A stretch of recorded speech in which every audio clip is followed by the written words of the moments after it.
Yeah, I have this past, I have this story. I've been through trials and tribulations, ups and downs in life, and that's the beauty of it. It builds character, and now I have a platform where I can share it with people. I don't know why, every time I go to train, I see it in my head, crossing that finish line. I know I'm going to be emotional. I'm just going to be crying with my parents, super proud of what I accomplished, and yeah, I'm stoked for it. Go in. Just go in.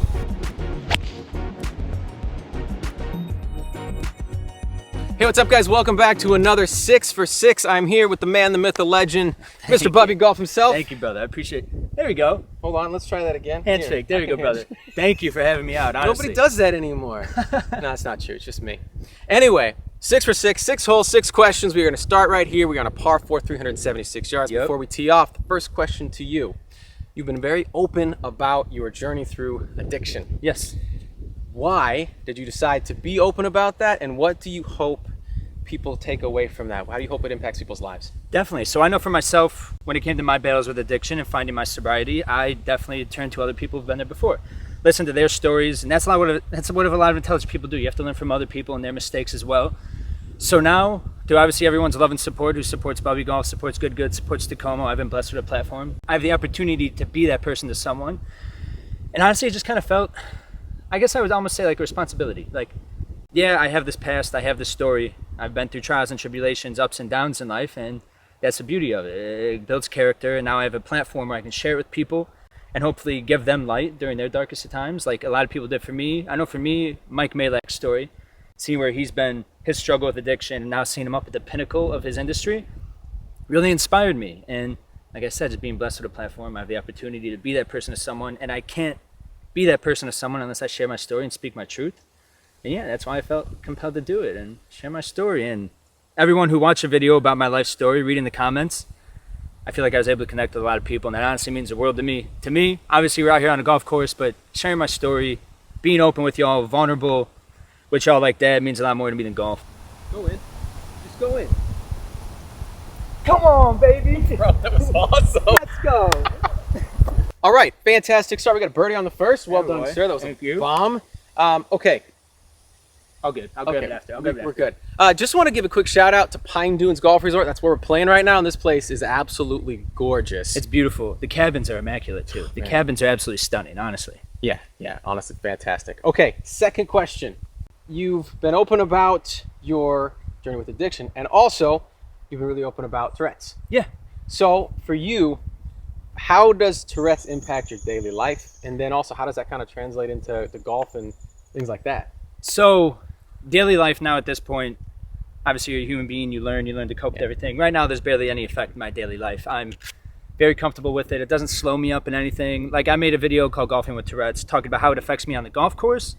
Sometimes every now and then it does slow up my pace of play, but it's no real big effect. What I have is, it's a very mild case of Tourette's is what I have. It's nothing, I guess it's nothing too much of a large magnitude when it comes to the tics and the twitches I have, but I've talked about it in my life story video. There was a point about my senior year of high school, freshman year of college, where it did take really a toll on me.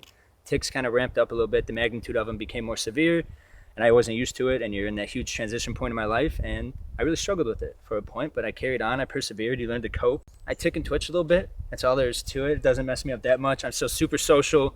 Were you telling me you like to talk to people? I love talking to people. I hadn't noticed that, man. Tell. Yeah. It No. seems like a real introvert. No, I'm just kidding. But no, there's some days where it's worse than others for sure, where the tics are pretty bad, but it never stops me from going out and doing what I want to do. If I have a day where the tics and twitches are bad, that's where I make sure I want to go put myself in those uncomfortable situations. Because then you prove it to yourself, like, all right, today was a day I didn't want to do that, but I did it anyway. So on a day when I feel good, when they're not that bad, I can take on the world. That's how I look at it. Actually, I ruled it pretty well. Yeah, I think it did go more. It did. Your initial thought of left to right was what I should have trusted. Okay, hole 3 after another birdie. There you Again, go. Fantastic work. That drive was ridiculous. Thank you. Yeah, that was It's lucky. one of It's I mean, lucky. You saw a drive on the first hole, and that happens. It's lucky. That's true. It's That's lucky. true. But it was still awesome to see. And I'm sad we missed that eagle putt, but we got the birdie. If you told me the beginning would be 200 through 2, I would have taken it. 100%. 100%. Okay, third question.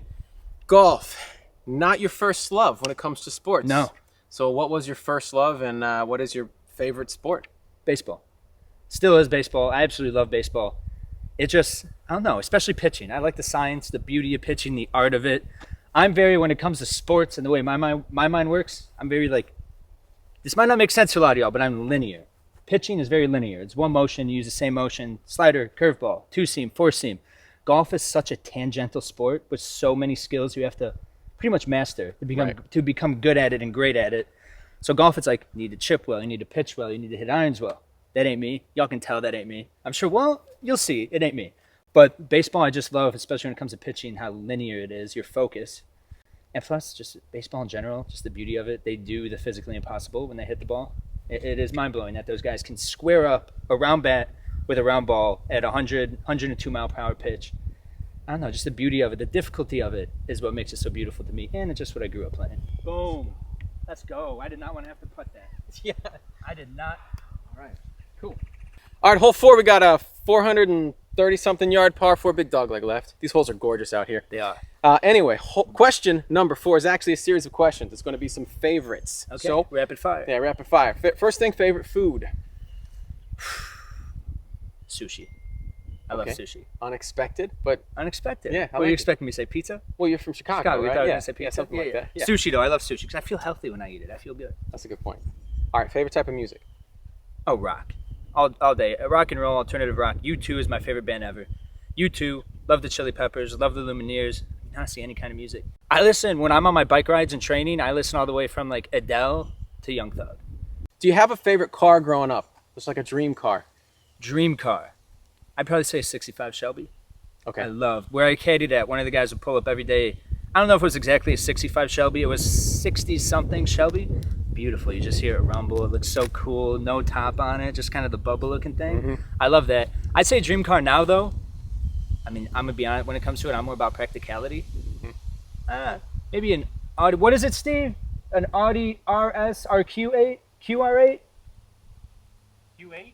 Is it Audi the electric Q8, one you're talking about? no, it's the sports model of the Audi Q8 Okay, I got you. Yeah. or whatever it is. Yeah, something like that. Favorite golf course. The Golf Club of Tennessee, just outside Nashville. It is the most stunning golf course I've ever been to. And a very close second would be Paintsville. And last one, you're a pretty big video game player. So what's Yes. your favorite video game to play? I mean, the greatest gaming franchise there is has got to be Call of Duty. Right now, we're having a lot of fun playing Fall Guys. Yeah, Call of Duty. It's got to be. Everyone grew up on Classic. Call of Duty. Yeah. You can't beat it. 100%. That was a great fight. I mean, I had to make sure we got a par. Yeah. No, that was great. No question. But All right, after that really disappointing par, pretty devastating. that's rough. It's a 400 and something yard par 4. Yeah, if you're gonna par one, that's one to do. Yeah, absolutely. We're on to hole number 5. This is a very attackable par 5, so I'm excited about that. We'll get that last one back. And now for the 5th question. Some people know this, but a lot of people might not know this. You are training for an Ironman, correct? I am. Tell Yes. me about that. So I literally just posted the video today. What is today's date? August 29th. I just posted the video today announcing I'm doing an Ironman. It honestly is a pretty big undertaking. Looking at the training, I just started writing a program as to what it's going to consist of. But honestly, I haven't been this excited about something in a long time. The thought of that challenge, the thought of the thrill on that day. To me, I just really kind of look at it as it's an opportunity I have. I have a challenge placed in front of me on April 23rd, and it's a big moment where you really have an opportunity to prove something to yourself. Like, who are you? Because obviously throughout the day, it's going to get tough. No matter how hard I train, I'm going to go across speed bumps. And I just want to, I guess, just prove to myself, like, hey, I'm going to keep on carrying on. I'm going to persevere. I'm going to finish this. And I'm just keeping it a buck to you, too. It sounds pretty badass. That's something cool to have a little notch on your belt to say, yeah, I completed an Ironman. It's a 2.4 mile swim, 112 mile bike ride, and then a marathon, 26.2 mile run at the end. I believe you have 17 hours to complete it to be deemed an Ironman. And yeah, like we were talking inside, my favorite thing to do every day, my favorite thing to do is biking. I don't know why. You tell me biking or going out to the club, I'll take biking 10 out of 10 times. I got tired listening to you list off the things that It's you a have lot. to do. It's a lot. That's what thrills me about it, though. It's like it's that's kind of. wild. I was telling you earlier, it's kind of messed up. Like I am thrilled to feel like the pain and the struggle and the challenge that day. I don't know. No, that's I awesome. probably won't like it in the moment. Yeah, but no. right now I can. But when say you get that, done, the euphoria, I can Oh my imagine is gosh. going to be unreal. I've already envisioned it. I see my parents are going to come on down. My parents are going to fly down to Texas. They're going to be waiting. It's going to be here? In Texas, yeah. It's a Ironman Texas, April 23rd. I don't know why. Every time I go to train, I see it in my head crossing that finish line. I know I'm going to be emotional. I'm just going to be crying with my parents. Super proud of what I accomplished, and yeah, I'm stoked for it. Yeah, awesome, dude. There it is. Go in. Go. The grain just took it. Yeah. All right, we're on to hole number 6. After that, a little sad par there. That's disappointing. Yeah, a little bit. It's all right. We got one more left. It is actually an absolute monster of a par 3. 220 from Yeah, the tees we're playing right now. 220. We're on to the last question. Now, okay, so you've been playing Takomo irons for a little while, and you used the 101s. 101s. Just got the 101s put in a month ago. Absolutely. So, what do you think about the golf clubs? I like how far they go. I'm gonna give it a buck with you. That's my favorite thing about them. Mad easy to hit. That's why I'm not the best golfer. That's why I chose the 101s. So the player irons are thicker. They're super forgiving. That's what I love about them. You can miss it on the toe, miss it on the heel. It's not gonna penalize you too badly. But yeah, I just like how far they go, and they feel good. When you peer them, they feel like a high quality forged iron, which they are. And yeah, I just like it. Makes the game simpler. No reason to put butter knives in the bag and try to make the game harder on yourself. So that's why I got the 101s. Yeah, it's like how far they go, to be honest. You and I talked about that earlier, because a lot of people there, depending on how you want to play golf, right? Mm-hmm. Some people are like, I want that super small gaps between the clubs and all the rest of it. And you're like, no. I want to hit my pitching wedge. 175. Yeah, 175. Like, why not? Yeah, right? That's why fun. not? So that's awesome. Awesome. All right, well, love let's it. play this monster hole. Get in. Get in. All right, not the end that we wanted. Really wanted to make that last birdie. I did too. Yeah. I did too. It kind of hurts a little bit. But if you told me when we started you would be 3 under through 6, I would have taken it. I'm very happy Especially with it. after some of the swings you saw me make earlier today. And the swings you saw me make earlier today. Yeah, we pulled that one out. All right, anyway, I hope you guys enjoyed getting to learn a little bit more about this man right here. Again, thank you so much for being on the channel. Thank you for having me, Greatly brother. appreciate it. Appreciate it. If you guys like this, if you like this format, and maybe you have some other questions for this man right here, leave a comment. Leave them in the questions. Maybe we'll do another one of these 6 for 6 with Bubbie Golf. Come on out here, maybe some fan questions. Do another one of these. And yeah, thank you so much for watching. Please comment, subscribe, whole 9 yards. We will see you on the next one. Yeah. Much love, y'all. Peace.